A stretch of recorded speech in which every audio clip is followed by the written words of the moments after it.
Welcome to the official SmackDown live review and results video. Don't forget to hit that subscribe button down below and also ring those bells for all notifications. Guys, cue the music.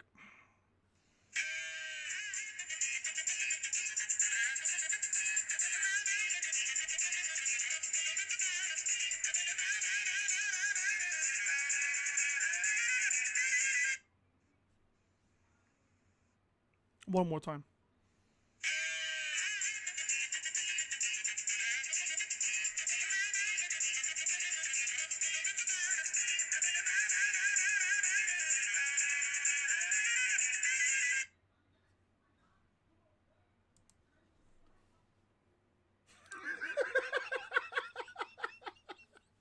I'm not lying to you. I'm not. Yo, alright.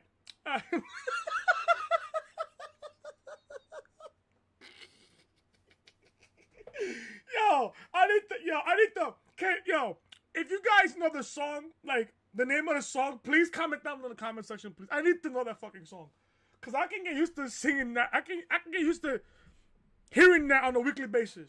I really do. First things first. The person. Well, shout out to Arnold for putting me under the tweet. And by the way, I'm giving credit to the tweet. The tweet is from @Stefan_7777 on Twitter. So there you go. That's where I got the song from and the tweet. But Arnold, if you're watching, buddy, shout out to you. Arnold is the guy who told me, Chris, if you want, you can use this for your SmackDown review. So I'm like, all right, I'll use it. So I used it, and there you go. So Arnold, and shout out to Arnold, and also shout out to Stefan_7777 on Twitter for having credit for the video and the song. The clown song is fucking hilarious. You know what? I'm just gonna play that one more time.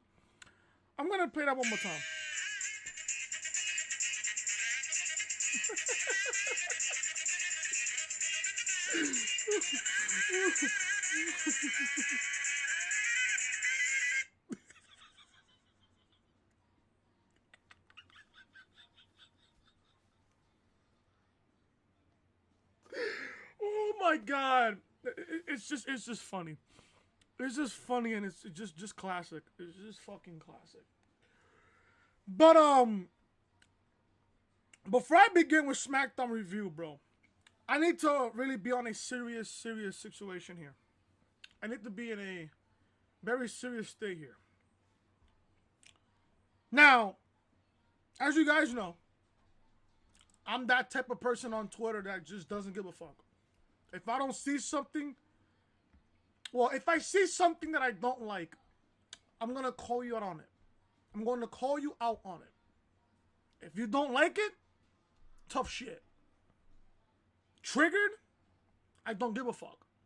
You guys should know how I express myself on Twitter on a daily basis. You guys should know me well enough by now. So I'm in my group chat with me, TM, Bobby, Soda, and everybody else.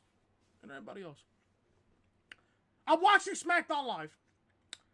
And I'm not gonna say any names, but you guys know I don't give a fuck. As you guys know, I don't care. I have to make mention of this because the simple fact that this specific person, who I'm not going to mention, you know who you are if you're watching. You know who you are. I understand what you're going through. It's a tough thing. I understand that. I've been through it myself from time to time. But just because, and at this point, I don't give a fuck how this person feels about it, I don't care. Just because I'm not in the group chat talking to everybody else in the group chat, that doesn't mean I get notifications on my cell phone. I can read what's going on in the group chat. You do know I have my notifications on in the group chat. So I see everything that's getting typed. Everything. I'm going to say this now to this specific person. In the group chat that I'm in with TM, Bobby, Soda, and everybody else. Matt, Tiffany, everybody else in it. And not only I'm going to say this to this specific person, but everybody else on that group chat. If you have something to say to me, say it. Don't be scared to say it. If you have nothing nice to say, don't say shit. Don't say shit. That's all I'm going to say on it. If you approach to me and you talk to me, if you pull me aside or you separately DM me on Twitter, fine. Fine. But if you don't have anything else to say about me, don't say it. Mind you, I haven't talked shit to this guy, to the specific person that I'm talking about. I haven't spoken to you. I haven't tweeted at you or anything else. Just stop. If you're still mad because of what I said about you the other week, I don't know what to tell you. Then, to be honest with you, and I don't give a fuck what I'm about to say now, if you're still pissed off about the shit that I said to you the other week, maybe you shouldn't be in the group chat, period. Because whether you like it or not, I'm not going anywhere.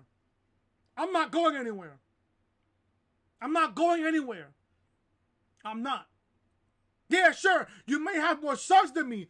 I'll give you an applaud for that. But I'm sick and tired of you. You know who you are if you're watching this video. I'm sick and tired of you sending shot after shot after shot. Take my name out your mouth. It's just that serious. What I said to you the other week, it wasn't even that serious. But you took it the way you're taking it.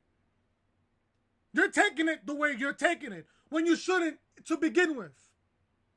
When you completely shouldn't. And do I give a fuck that I'm kicking off the SmackDown review talking shit about this certain topic? No, I don't care. I don't care. You people should know by now that I don't care. That I don't care. I'm that type of person that's not gonna give a fuck about what you say to me. I don't care. I don't care. So let this be known now to the specific person that I'm talking to right now. If you have nothing nice to say, don't say it at all. Keep my name out your mouth. Stop thinking about me. Because it's getting fucking ridiculous. It's getting fucking ridiculous. All I'm doing is working, busting my ass, and coming over here, posting content for you guys on the channel. That's all I've been doing. That's all I've been doing. So please, to this specific person, do me this simple favor. Don't talk about me.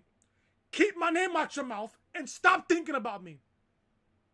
Because for damn sure, when it comes to Twitter, I'm not worried about you. You do what you got to do for you and your channel. I respect that. I respect a person's grind. I respect it. But do me this one simple favor. Keep my name out your mouth. Stop worrying about me and stop thinking about me. Simple. Simple. That's all I'm saying about that. And yes, I do hope that you get better on the personal issues that you're dealing with. But I'm here speaking the cold, honest truth about you, and I'm speaking based off this and this. And from what I've been seeing in the group chat, especially during SmackDown Live, you just send shot after shot after shot. If you have something to say to me, just say it. Just say it. If not, then shut the fuck up. Stop worrying about me. Stop thinking about me. And keep my name out your mouth. From now on, to this specific person, keep my name out your mouth. Keep my name out your mouth from now on. Please and thank you. Because all I'm doing here is posting content and working and busting my ass. That's all I'm doing. That's all I'm doing. And if you see that, then maybe you should do the exact same thing. Don't worry about others. Worry about yourself first before you worry about others. That's just my advice to you. Whether you take the advice or not, it's up to you. I'm not gonna sit here in a Twitter group chat kissing anybody's ass. I'm not that type. I will never be that type. Keep my name out your mouth, please. I beg you, please. Keep my name out your mouth. Now, about SmackDown Live. About SmackDown Live tonight. I'm not gonna lie to you. Outside of Andrade and Ali, this show is a complete waste of time. A complete waste of time. Oh, we're gonna talk about everything that happened with Dolph Ziggler tonight. Believe me, we're gonna talk about everything that happened with Dolph Ziggler tonight. How it took WWE over 20 minutes to fuck up Dolph Ziggler. Yes, if you guys missed SmackDown Live tonight, God bless you. But if you didn't watch SmackDown Live tonight, a little spoiler, Dolph Ziggler made his return to WWE. For what? The old green dollar. That's what he's back for. Now, if you guys don't know who I am your boy Chris. Thank you guys so much for tuning back into the channel on this Tuesday, May 21st, 2019. Thank you guys so much for joining me here on SmackDown Review. I'm going to say this now. If you guys are ready for Double or Nothing, on Saturday night, if you guys are ready for NXT TakeOver 25 on June 1st, next weekend, leave that thumbs up. Leave a comment down below. What are your thoughts of SmackDown Live tonight? And if you guys are new to the channel, please show your support by hitting that subscribe button down below. Ringing those bells, guys, for all notifications. Check out Monday Night Raw review. Yeah, I know. Oh, Chris, what's that title looking, man? I know. Terrible.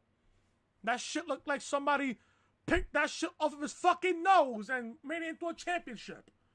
Mick Foley unveils the new 24/7 championship. Fucking corny. And the simple fact that not only people on Twitter were defending Monday Night Raw last night, people were defending the 24/7 championship on Twitter. People were saying, oh, the 24/7 championship is the best thing they've done now that everybody gets an opportunity for a championship. Are you fucking kidding me? I swear, if you're one of those people that defend the 24/7 championship on Twitter, you're the biggest fucking degenerate and the biggest fucking idiot in the IWC. No cap. Link to Raw review will be in the annotation above on the upper right hand corner of your screen. Check out Money in the Bank review from this past Sunday. This pay-per-view went from bad to worse in 30 seconds. That main event was so good.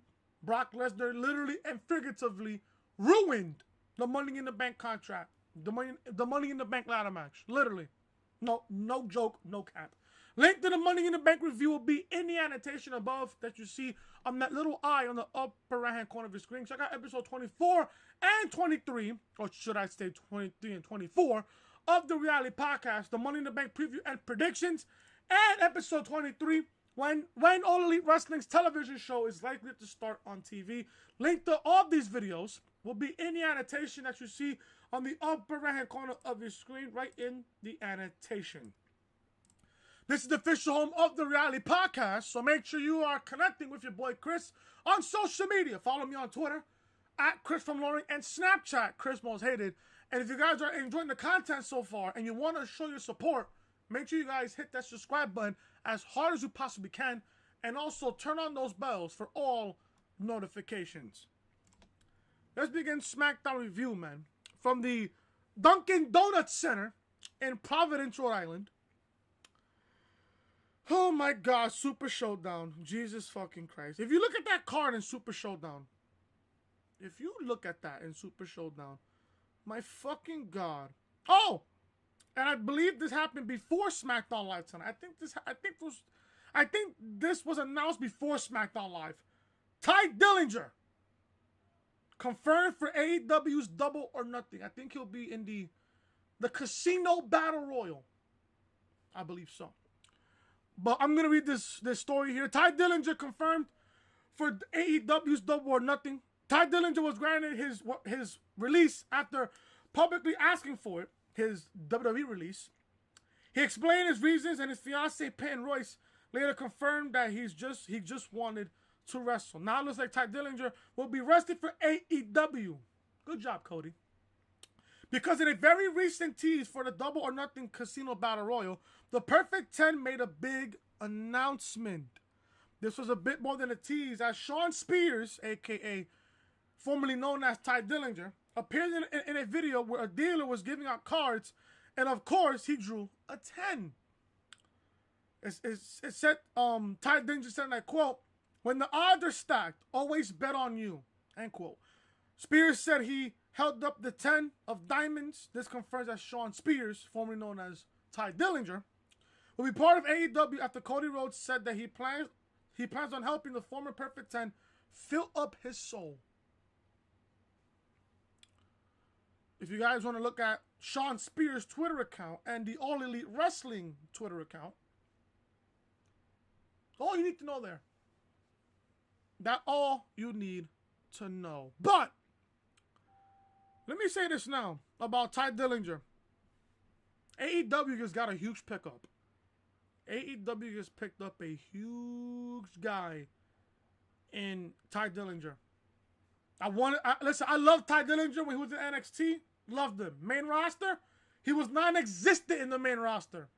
Non-existent whatsoever.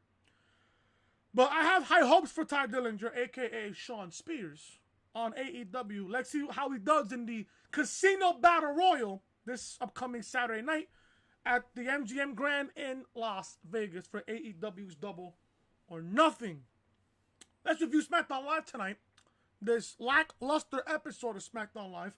SmackDown was coming from the Dunkin' Donuts Center. I want some Dunkin' Donuts. I'm fucking hungry. In Providence, Rhode Island. Opening segment kicked off with Elias and Shane McMahon. They were also backstage. Shane said he'll be in Elias' corner when he faces Roman Reigns tonight. And I was praying to myself, if this match is in the main event, I swear to God, I am ripping this show a new asshole. Moving on from the show, the New Day's music hit, and they announced the return of Big E, and everyone was very happy. They brought him out in a sheet, and then they revealed someone who was not Big E at all. And this was a weird start to SmackDown Live. They asked who he was and told him to get his ass out of there. So Fake E left. Then Kofi introduced Big E again, and he actually came out this time after giving his famous intro from backstage. It's been 6 weeks, but Big E is now back. The ring was also made up to look like a blue and pink birthday party for big letters, with big letters, spelling "Welcome Back Big E" across the apron. They really went all out with the decorations. They had the balloons and everything else, the pancakes in each corner. I said this on Twitter. The longer Kofi Kingston is WWE Champion, the more it devalues the title. You got everything that you had to do with Kofi Kingston. Coming from the coming from the gauntlet match to the Elimination Chamber to WrestleMania. I'm sick of it. Yeah, sure. Kofi winning the championship was a big moment. It was one of the biggest moments in the history of WrestleMania in the past, 5 years? Yeah, I guess 5 years? The last 5 years. But that honeymoon phase is done. It's been done since the run after WrestleMania. It's been done. And I'm going to continue to say this every single week until Kofi is no longer WWE Champion. I do not want my WWE Champion to have pancakes thrown around, gyrate like a little ass kid all over the ring. That's not how I want my WWE Champion to be. That's not how I want him to be. I want my champion to act serious, to be a fighting champion. Don't get me wrong, that's what Kofi is. Kofi's a fighting champion. But stop acting like a fucking child. That's all I'm saying. And the more I see Kofi as champion, the more I want the company to take the championship off of Kofi. Now, ever since Other than that 1 week that he did, that ended SmackDown Live a couple weeks ago. This was before Money in the Bank. When KO cut a promo and then Kofi came out of nowhere, and then they stopped beating the living shit out of each other. Kofi looked that serious, and that's what I wanted. Look what happened the very next week. Doing pancakes, driving around with the New Day, shit like that. Well, that didn't last long. Moving on. Big E said he's missed his boys and the entire WWE universe. Everyone was happy to have E back. Woods said that E's been killing it on Twitter, and they made a joke about Becky Lynch's mom being taken and how fine she is. Okay, I guess. They hyped up the Money in the Bank success of Kofi beating KO. Then Kingston said it's not about him, it's about Big E returning. Then Owens came off to break up the party, followed by Sami Zayn. Sami complained about Big E being out 6 weeks and getting a party, but he was out for 9 months and didn't get any reception. I do remember the Raw after WrestleMania when Sami Zayn came out, he got a big ovation. So Sami, I don't know what type of reaction you wanted, but if you wanted a big reaction, just look at the Raw after WrestleMania in Barclays Center when you were fighting Finn Balor for the IC title. You got the biggest pop of the entire night. Just saying. Mr. Sami Zayn, sir. Just saying.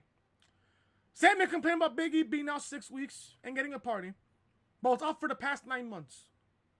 Then the New Day said they were getting Zayn nothing, which they sang like a barbershop quartet. So now we're going from a birthday party to a barbershop quartet on SmackDown Live. I want to see the casuals and the degenerates defend this. I really do. Kevin Owens left while disgusted with the whole thing. Mr. Kevin Owens, sir, I don't blame you. KO, I don't fucking blame you whatsoever.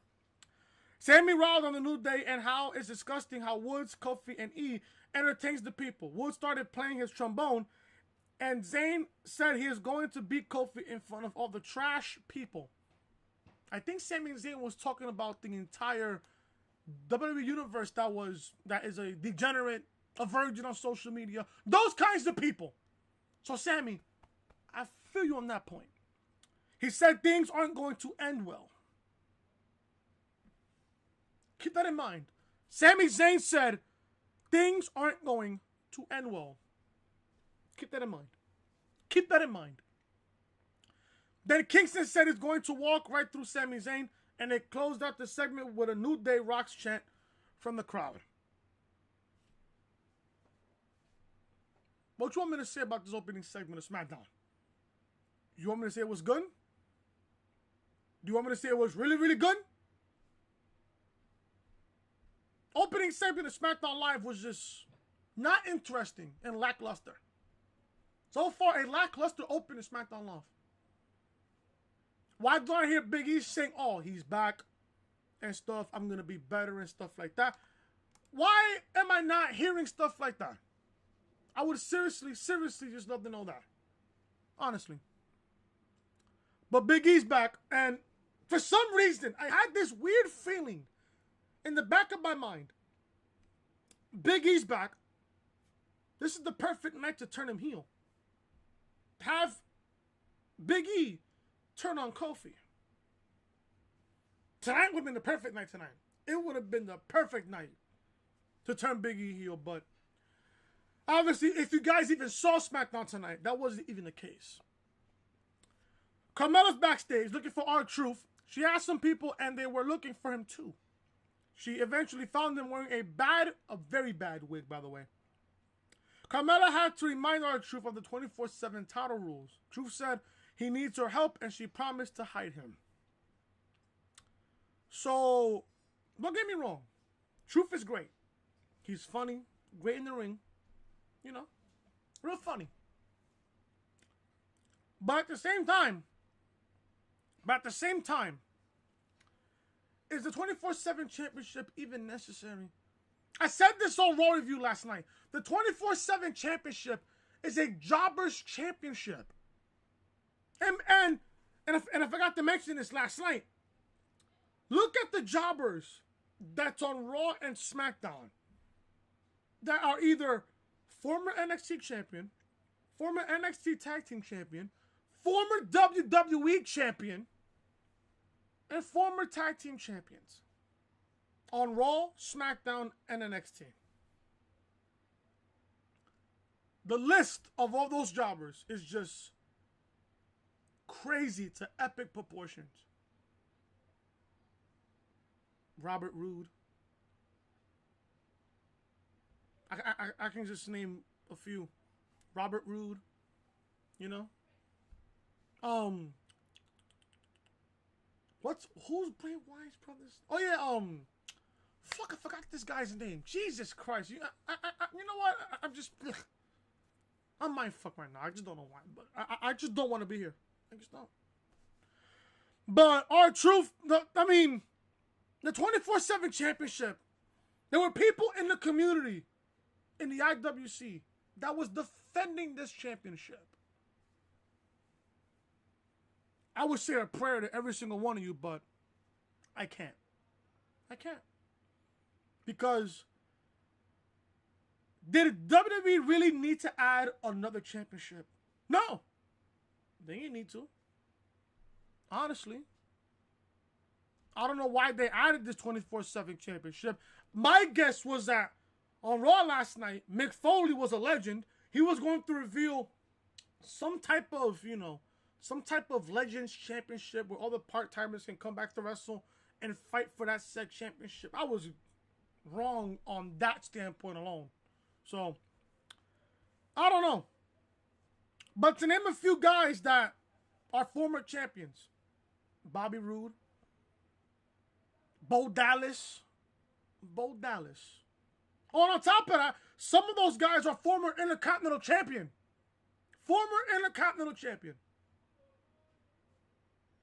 I just don't know what to tell you. I really just don't. We got a matchup between Ali versus Andrade. This was honestly the best match of the night. I like how when Andrade hit the Three Amigos, I just like it. I'm not saying that he does it better than Eddie ever did, but no, I'm not saying that. Andrade can hit a Three Amigos really, really well. And I think that he did that as a tribute to Eddie. And, you know, this I'm telling you, if you do not like Ali and Andrade, you shouldn't be watching the product, period. And I still feel bad because of what I read during Money in the Bank review on Sunday on how Ali was supposed to win the Money in the Bank contract. He was supposed to win the Money in the Bank contract. According to Sean Ross Sapp, back on Sunday, Ali was supposed to win the Money in the Bank contract. That just threw me off from there. I'm like, wow. To only take it out of his hands and give it to Brock Lesnar. It shows you the mentality of this company. It really does. It shows you the mentality of this company. But we got a match between Ali and Andrade. This match was really, really good. This was the match of the night. My honest opinion. This was the match of the night. When Andrade nailed the running double knees to the back of Ali's head for a 2 count, I thought the match was done. I thought Andrade was going to win that match up there, but Ali kicked that at 2. Ali wouldn't stay down, and his back was taped up with kinesio tape. If you realize, both Ali and Andrade had kinesio tape. I think Andrade had it in his left shoulder, and Ali had it in his mid to lower back. He had the kinesio tape. So Andrade hit the running double knees to the back of Ali's head, kicked out at 2. I thought the match was going to be over there. Ali would have stayed down as his back was taped up from his Money in the Bank war 2 nights before. Then Ali got a roll-up pin and won the match. Ali wins over Andrade in a very, very good television match. I want to see these two go at it again. I don't know what Ali's doing at Super Showdown, but Andrade will be facing Finn Balor at Super Showdown in Saudi Arabia for the Intercontinental Championship. I'm expecting that match to be really, really good. We've seen Andrade and Finn Balor wrestle twice. I think Andrade won the first one and Finn won the second one. this got to be the deciding factor. And for the fact that it's for the Intercontinental Championship, that's the only match in that whole entire show where I could say, take my money. Take my money. They went backstage where Mella was doing Truth Up like a lady, and she said, RuPaul would be so proud. Come through, Truth. That's what Mella said. Then Mella helped our Truth put on his bra to complete the assemble. Yep. Carmella actually gave our Truth a white bra in a crop top shirt. I don't know. I just don't know. Speaking of Carmella, we got a matchup between Mandy Rose and Carmella. Meanwhile, Carmella posted a tweet. She did the old tweet and delete situation. She spoke shit about Mandy Rose and then deleted the fucking tweet on Twitter. I think because of what she did to Mandy Rose. Well, for what Mandy Rose did to Carmella at Money in the Bank. You saw that spot where Mandy Rose almost fucked up Carmella's knee? That was a bad spot there on Sunday. Really bad spot. So we got a matchup between Mandy Rose and Carmella. This match went to a no DQ. R-Truth walked Mella to the ring while wearing a wig. It didn't take long for the entire undercard in the company to charge the ring, causing Truth to run through the ring, causing a disqualification. So, you have the entire undercard in the company charge out R-Truth. R-Truth runs to the ring, comes into the ring, causing a disqualification. So you're telling me that Mandy Rose won by DQ just because of R-Truth running into the ring? Huh? I'm so confused there. Truth grabbed Mella and she rode on his back on the way out of the arena as everyone chased them through the crowd. Now, this calls for a certain song. Hold on.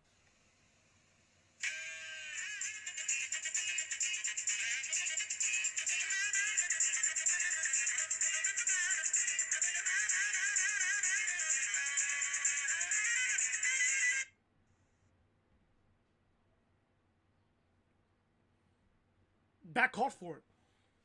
Hey! Don't look at me. Just blame the 24/7 championship. Just look at it. Just look at it. Truth grabbed Mella and she rolled him on his back on the way out of the arena as everyone chased them through the crowd. Corey Graves couldn't help himself from laughing uncontrollably when they cut back to the desk. It's just fucking funny. I'm sorry. So, Kayla Braxton. Speaking of Kayla Braxton, I heard that she was abducted over the weekend due to a fake Uber driver. Now, if you guys are taking an Uber, please be careful. Please be careful. There was a situation that happened over the weekend that Kayla Braxton was abducted by a fake Uber driver. Now, if you guys are taking, especially if you guys are living in New York City or somewhere in the States, be careful on when you get into the car. Make sure it's a real taxi driver. Make sure. Just make sure. Because there are some sick people in this world. Honestly. And for the fact that this person really tried to abduct Kayla Braxton shows you how much of a sick person he really is. Faking as a Uber driver just to abduct somebody. That's just fucking crazy. But I hope Kayla Braxton's doing well after that scary situation. Nobody wants to be abducted. Nobody wants to be in that kind of situation. So I hope Kayla Braxton's doing really, really well. Kayla Braxton interviewed Bayley backstage, and the hugger talked about the brutal night at Money in the Bank. But she would do it again in a heartbeat. She said people doubted her, and she made it impossible to doubt her at Money in the Bank. Braxton said what people need to know about Bayley, the champion, as opposed to Bayley, the hugger, and she made up some answer about bringing her best. Then they show R-Truth and Carmella running some more backstage with Drake Maverick behind everyone. Sami Zayn just sat back and watched them run by because he apparently said no interest. He apparently had no interest in that new gimmick belt. Good! Sami Zayn, good for you. Don't go for it. Good. Elias was playing his guitar in the parking lot of the Dunkin' Donuts Center, and then they went back to the ring for a match. Let me remind you. When this happened, Elias is on top of the semi-truck, and Roman is walking into the arena, into the Dunkin' Donuts Center. He's walking in the arena. Elias is on top of the semi-truck playing a guitar. Now pay attention. Attention to detail there.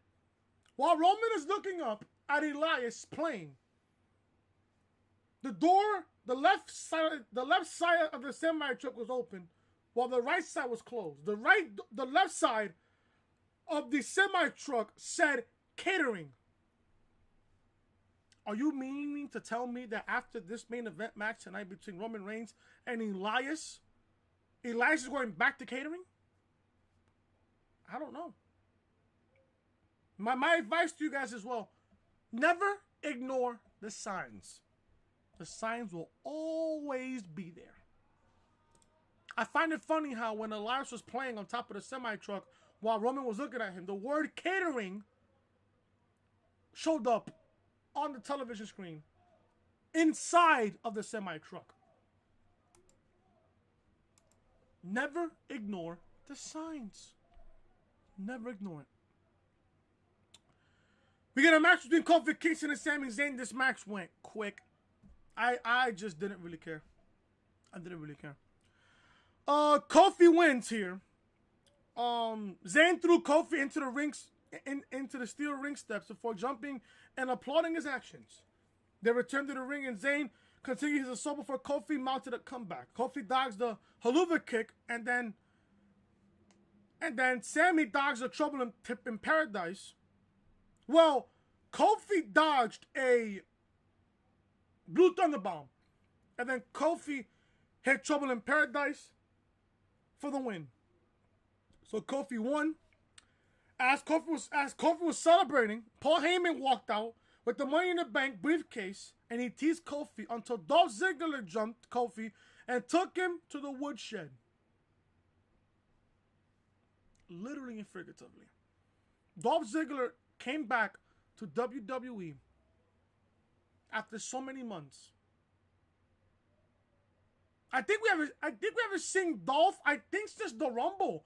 I think we ever seen Dolph since the Rumble, if I'm not mistaken. Didn't we see Dolph back in the Rumble? I believe so. I have no idea. But if you guys know how long Dolph has been gone, leave it down below in the comment section because I need to know. Or tweet at me on Twitter.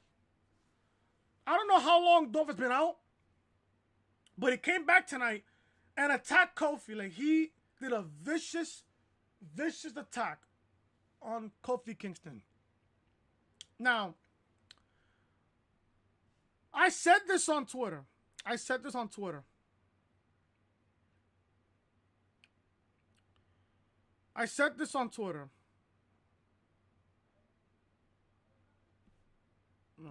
I just got a fucking tweet.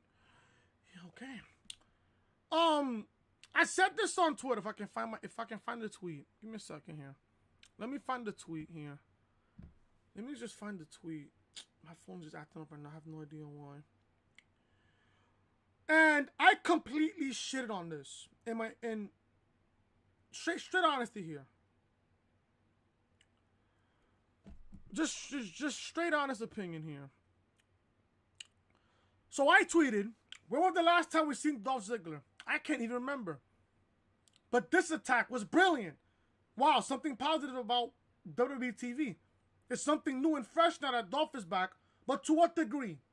Hashtag SmackDown Live. I tweeted this after the attack at 9:02. Then, 7 minutes later, I tweeted, let's get one thing straight here. I'm glad Dolph Ziggler is back in WWE television, but in no way, shape, or form, he deserves a WWE Championship match. Please just stop.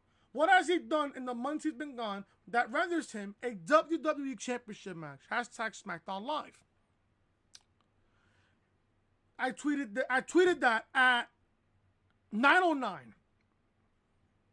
9 minutes later, 9:18, I said again, as long as we get an explanation from Dolph on why he did what he did, I'm gonna be alright with this. But please, don't think for one fucking second that Dolph is gonna earn a WWE Championship match. Hashtag SmackDown Live. Then I kept tweeting about this because this was the big topic of the fucking night. If Dolph Ziggler is back on TV for SmackDown Live, it's up to WWE's job. Well, it's WWE's job to build him up as a huge threat and have him beat Kofi for the WWE Championship. If they can do that, I can see Dolph win the championship either at Extreme Rules in July or SummerSlam in August. Hashtag SmackDown Live. All of a sudden, Dolph explained, and I'll get to that in a second here. I'll get to that later on. Well, I'll get to the rest of the tweets later on. I completely shitted on this on Twitter. If you guys follow me on Twitter, you guys see how I completely shitted on this. We get a tag team match between Lacey Evans and Charlotte Flair against Becky Lynch and Bayley. Now, somebody in the other group chat, I think it was Arnold or Storms, that said that Lacey Evans and Charlotte Flair are the Blonde Squad. Something along those lines. I don't know, but I found that to be funny. We get a match between Lacey Evans and Charlotte versus Becky and Bayley. I didn't really care for this match for some reason. I just lost interest in it for the rest of the show. I really did. I lost interest for the rest of the show. Bayley and Becky Lynch win here. Becky hit a drop kick from the top and took out Evans before kicking Flair from the apron and hitting a diving forearm from the middle rope. She hit a Bexploder suplex, but Flair was able to fire back just in time for Flair to hit the big boot. Then Bayley took a tag, rolled Flair up, and got the win. I don't know where this is going. Between Bayley and Charlotte and Becky and Lacey. I don't know where this is going from there. Nor do I care. Listen, I care about Bayley. I care about Bayley. After what happened at Money in the Bank, that was honestly one of the best moments of the entire show on Sunday. But at the same time, and then I gotta ask this again. Why did it give Bayley the SmackDown Women's Championship? Is it to lure Sasha Banks back? I don't know. Is it to lure Sasha Banks back to the company and say, hey, Sasha, your former tag team partner is now SmackDown Women's Champion. Maybe if you come back, we'll probably give you a shot at the Raw Women's Championship. So that way you don't have to wait out for the rest of your contract so you can go to AEW. If I'm Vince and everybody else right now in that company, I am fucking panicking for what's to happen on Saturday night.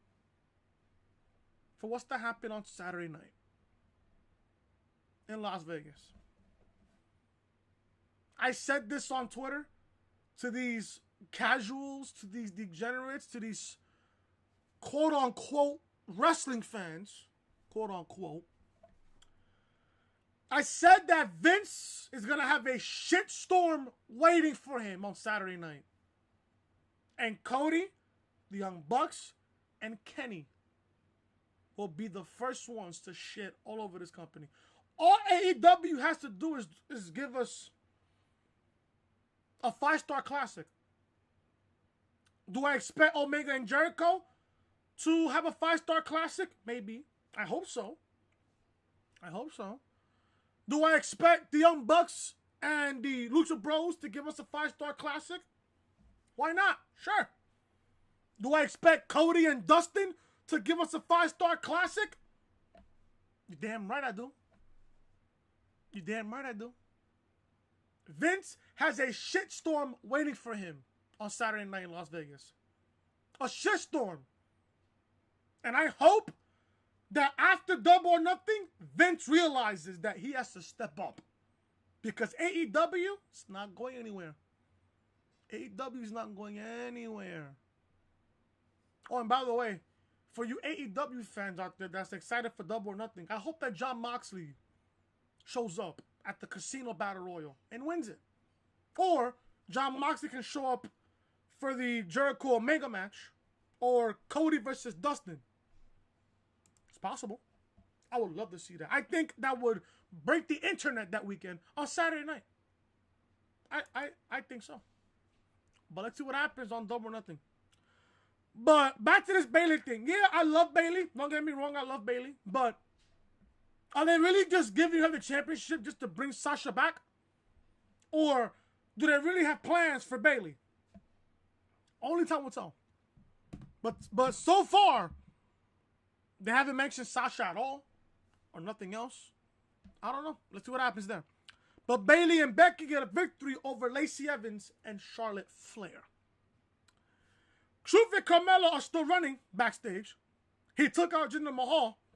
And then the B team, no, fought over who got to tag him. But Truth fought them off to before running away. So Dolph Ziggler got a microphone. Dolph was asked why he attacked Kofi Kingston, and he said that they deserve an answer, and he went out with a microphone to the crowd. I am not going to lie to you when I say this right now, and I forgot to mention this on Twitter. That promo that Dolph Ziggler cut was one of the best promos he's ever cut.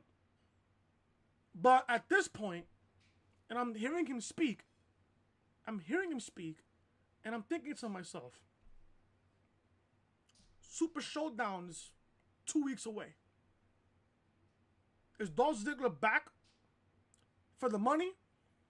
Or is Vince really having plans for Dolph Ziggler after so long? Now, Dolph Ziggler has been in the company for about 13 years.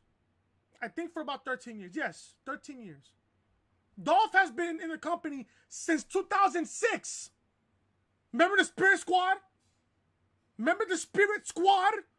When you saw Dolph with his curly hair? Not long hair, but his curly hair? That's Dolph. Dolph has been in the company since 2006 as a member of the Spirit Squad.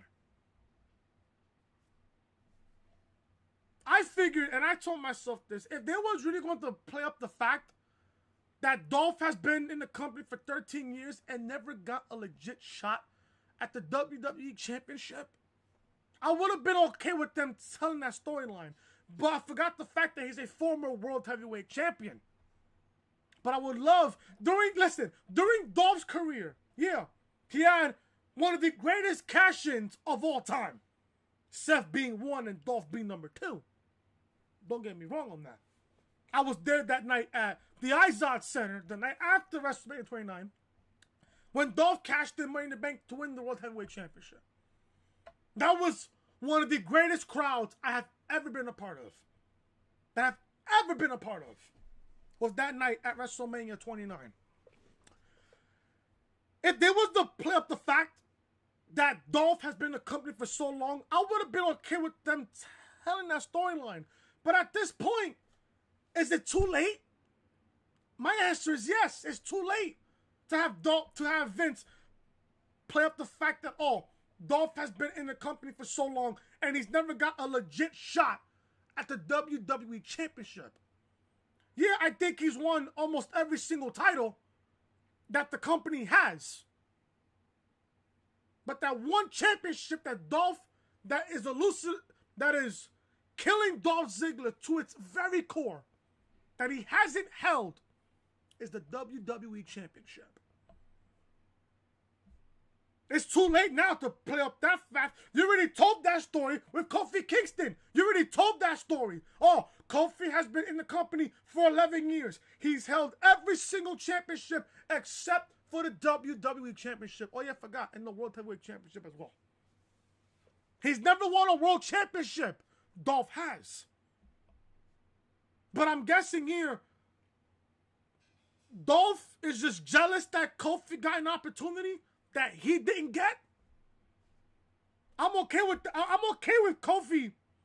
No, I'm okay with Dolph explaining on the very same night that he attacked Kofi Kingston. I'm okay with it. And then next thing you know, you're going to give Dolph Ziggler a shot at the WWE Championship at Super Showdown? That's just laziness when it comes to creative. That's just lazy. That's just pure laziness. Why, instead of building up Dolph, building him up as a credible heel, and you guys know how Dolph can be. Dolph is a great heel. Dolph is a great heel. I don't see why they just built up Dolph as a credible heel. And I said this on Twitter. I said, if the company plays their cards right with Dolph Ziggler, building him up as a credible heel and everything, and when he's ready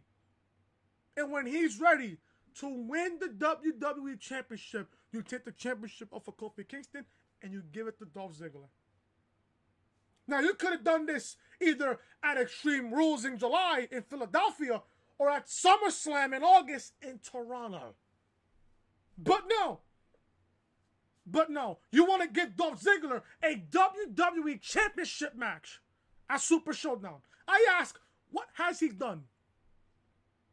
What has he done to get a WWE Championship match? I tweeted this out. So you mean to tell me, point A, no, one bullet point, Dolph Ziggler hasn't been on live TV in months. Bullet 2. Returns tonight and attacks Kofi Kingston. Bullet 3. Gets a WWE Championship match at Super Showdown. I would love to know who's going to defend this shit. Hashtag SmackDown Live. There's no way to defend this. There's no way to defend this. Dolph hasn't been on television for a long time. And I'm going to assume he hasn't been on television since the Rumble. He was nowhere near on SmackDown Live during WrestleMania season. You want to put him back on live television after so long that he's been out? You want to have Dolph attack Kofi and it warrant him a WWE Championship match? I would love to know, how does that make sense? I would love to know, how does that make sense? Simple, it doesn't. Simple, it doesn't. Not because of this that happened tonight on SmackDown Live. I don't even want to cover Super Showdown. I don't even want to cover it. But we're getting Taker versus Goldberg, Triple H versus Randy Orton. We're getting a 50-man battle royal. The only matchup I'm honestly looking forward to is Balor and Andrade for the IC title. Who's going to care about a Bobby Lashley versus Braun Strowman match at Super Showdown? Who's going to care about that match? I don't know, dude. I really don't know. I really do not know about this, man. I seriously do not know. Oh, and by the way, sticking to this Kofi Kingston Dolph Ziggler topic, if you expect me to believe that Dolph Ziggler is going to beat Kofi Kingston at Super Showdown? Spoiler alert. Kofi retains the WWE Championship. I do not see Dolph Ziggler walking out of Jeddah as WWE Champion. I don't. I really, really don't.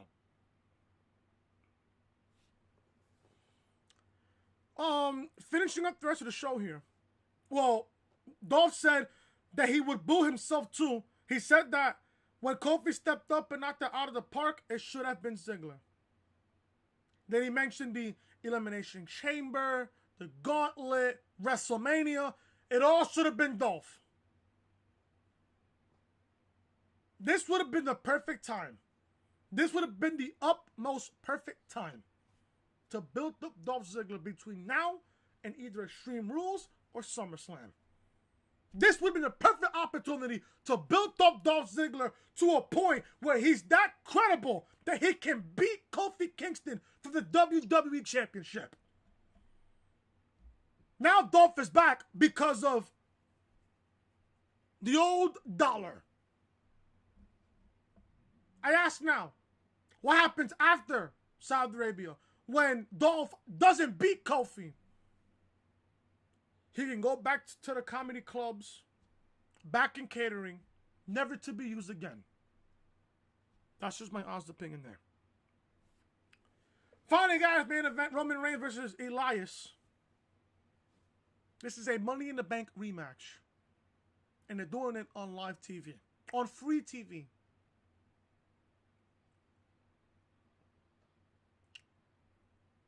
For all you Roman Reigns fans out there. No, and I'm legitimately going to ask this question. Do you really think Roman Reigns is the greatest of all time? Seriously. Now, some of you people think that he's a superhero. Depends who you talk to. Some people think that Roman Reigns is the greatest of all time. You cannot consider yourself an all-time great. And I'm going to say this again.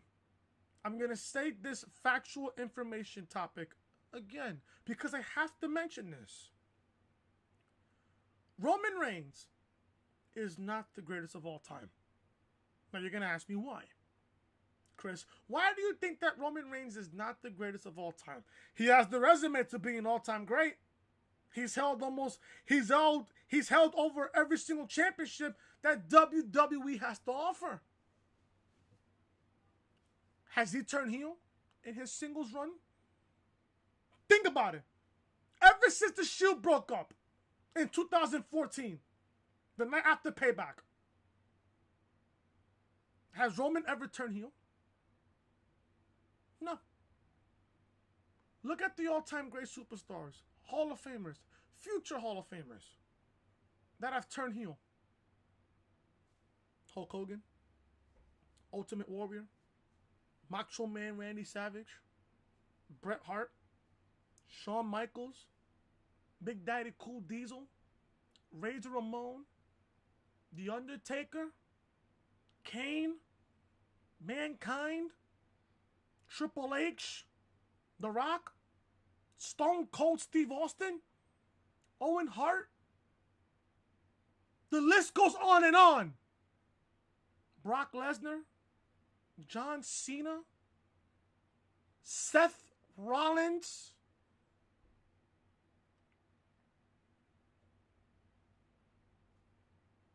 You think about all those men. They have turned heel at least once. And look how their careers have turned out. Oh, and I gotta mention Ric Flair. How can I forget Ric Flair? How can I forget Ric Flair? The greatest heel of all time, Ric Flair. What have those men have? What do those men have? No, what do those men have done? What has those men done that Roman, in my honest opinion, will never ever do? Turn heel. Seeing John Cena turn heel, look how his career turned out to be. Kevin Owens, I'm not calling him an all-time great. He's a perfect heel. He's a perfect heel. Randy Orton, forgot about Randy Orton. Batista. What else do you want me to say? If you people think that Roman Reigns is an all-time great superstar, you need some help. Some serious, serious help. Some serious help. Roman Reigns is not the greatest of all time. And in my honest opinion, he never will be. Now, I gotta ask this question. Why are we getting this match again on SmackDown Live between Elias and Roman Reigns? Elias was squashed by Roman Reigns in 9 seconds at Money in the Bank. This match tonight lasted longer than their match at Money in the Bank. I am about to rip this show a new asshole. Ever since this wild card rule was in effect, SmackDown has been completely fucking terrible. Just look at the shit. Look at the facts. SmackDown during WrestleMania season did really good shows. Really good shows. Kofi Kingston was technically behind it. Daniel Bryan was technically behind it. That's WrestleMania season. SmackDown provided great shows during WrestleMania season. After the fucking superstar shakeup that happened last month after WrestleMania, SmackDown has been gone downhill ever fucking since. Who do you blame? You blame Vince? You blame Roman? Listen, I'm going to say this now. And I'm going to admit this right now. When Roman Reigns came back from leukemia, I was happy. Yeah, he's back. Yeah. Good. He's back from cancer. He survived cancer for a second time. Good. I'm happy for him. But then, the more we got to see Roman after his return from leukemia, people started to realize. I started to realize it. TM started to realize it. Storm started to realize it. Every smart fan that I know started to realize Roman's back from leukemia just in time for WrestleMania. Just in time for WrestleMania. Now, it would have been completely questionable if Roman got back from leukemia and all of a sudden gets added into a championship match, into a world championship match. You know how fucked up that would have been? On a creative standpoint? This matchup, I didn't even care whatsoever for this match. I only saw the ending. I was getting ready to review SmackDown. By the time I looked up, over. Roman Reigns wins. I'm not going to go over the matchup here. Roman Reigns wins. Just know, he won again. Spear to Elias. That's it. 1, 2, 3, done. Post-match, Shane McMahon jumped in and attacked Roman before picking up Elias' guitar. Just as Shane was about to nail Reigns, he fired off a Superman punch. Then Roman picked up the guitar and backed Shane into the corner. Suddenly, Drew McIntyre jumped in the ring and nailed the Claymore kick to Reigns to level him. SmackDown Live ended with the crowd booing over McIntyre's music as he and Shane McMahon celebrated over a fallen Roman Reigns. Then from then the show goes off the air.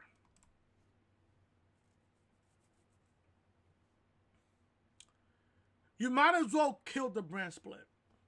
Low-key. You might as well. You might as well. This is the last SmackDown Live. And Monday Night Raw last night was the last Monday Night Raw. This was the last SmackDown Live before Double or Nothing on Saturday night in Las Vegas. I expect Double or Nothing to rip Vince a new asshole. In the words of DJ Storms. I expect Double or Nothing to blow WWE out of the water. I expect people like Tony Khan, Chris Jericho, Kenny Omega, Cody Rhodes, Brandy Rhodes, the Young Bucks, everybody else. I expect them to fucking break the internet this weekend on Saturday night. I hope so. And I hope after Double or Nothing, this hits Vince in the head so hard that he realizes that he has to he has to book better shows. Book better shows. Book better shows.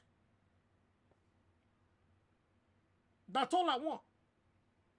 As a fan for over 20 years, I want Vince to tell better stories, to book better shows, to build up superstars coming up from NXT and realizing their full potential. Guys like Ricochet, Aleister Black, Bobby Roode, among others. We had high hopes for them in the main roster. We had high hopes for them. And like JD said, and he said it at best, Triple H creates, Vince kills. Just like that. Triple H creates a monster, Vince kills that monster.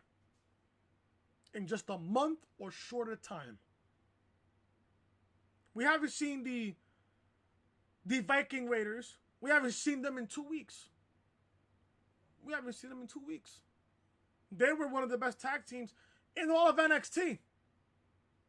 Former NXT Tag Team Champions, haven't seen them in 2 weeks. Ricochet, a 4-match losing streak. Aleister Black, after the Superstar shakeup and after the wildcard rule, we haven't seen him since in the ring.